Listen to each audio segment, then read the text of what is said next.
তো আজকে আমরা কত অধ্যায়ের পড়াটা শিখব? তৃতীয় অধ্যায়। তৃতীয় অধ্যায়ের নাম কি? কর্মযোগ। তো কর্মযোগ থেকে আমরা কত নাম্বার শ্লোক শিখব? 37 নম্বর শ্লোক। এই 37 নম্বর শ্লোক কে বলেছেন? শ্রী ভগবান বলেছেন। আমাদের কি বলা কথা জানো? শ্রী ভগবান বলেছেন, তাই না? তো আমরা শ্লোকটা দেখি। কামেশ ক্রোধেশ রজগুণ সমদ্ভব মহাশন মহাপাপ্মা বিদ্যেন মিহ বৈরিণম। কামেশ ক্রোধেশ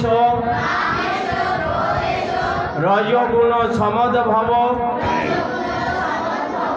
মহাশন মহাপাপ্মা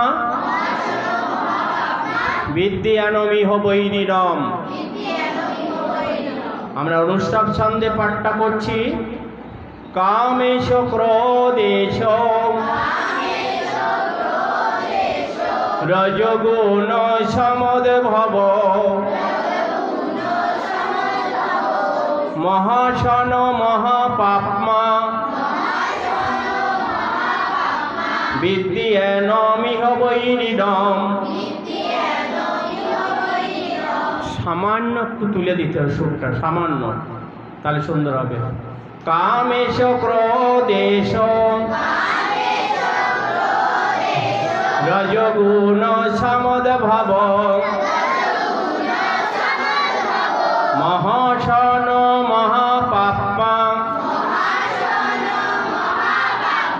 বিদ্যেনমিহ বৈরিণম।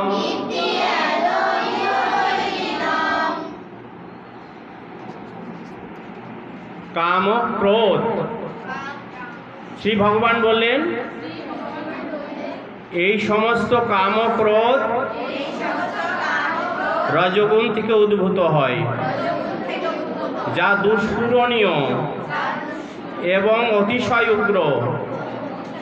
এ সংসারে একে শত্রু বলে জানবে।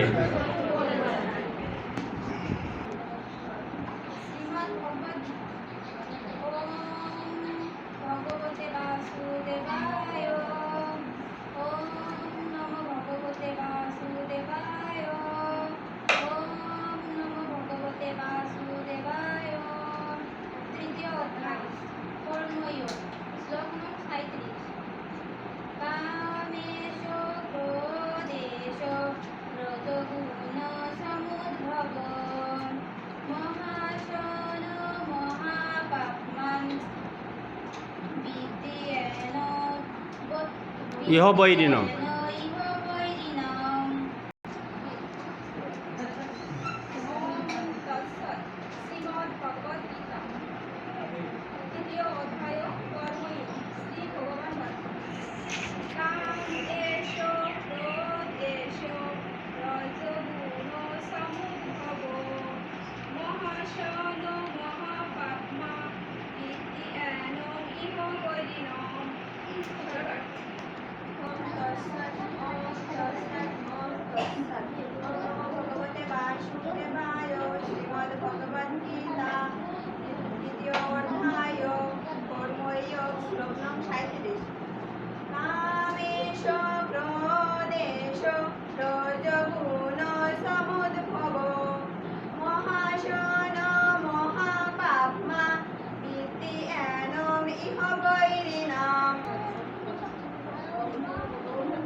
কামেশ প্রদেশ সমদভবে মহাশন মহাপাত্মা দিয়ে মনয় বলিল ওম নমো ভগবতে বাসুদেবায়। শ্রীমদ্ ভগবদ গীতা তৃতীয় অধ্যায় কর্মযোগ। শ্রী ভগবান উপাস্য 26 নম্বর শ্লোক। কামেশ ক্রোধেশ রজগুণ কামেশ ক্রোধেশ রজগুণ সমদ্ভব মহাশন মহাপাপ্মা ইতিবেদয় বৈনম। ইহ বৈরিণম, ইহ বৈরিণম। শ্রীমদ্ ভগবদ্গীতা দ্বিতীয় অধ্যায়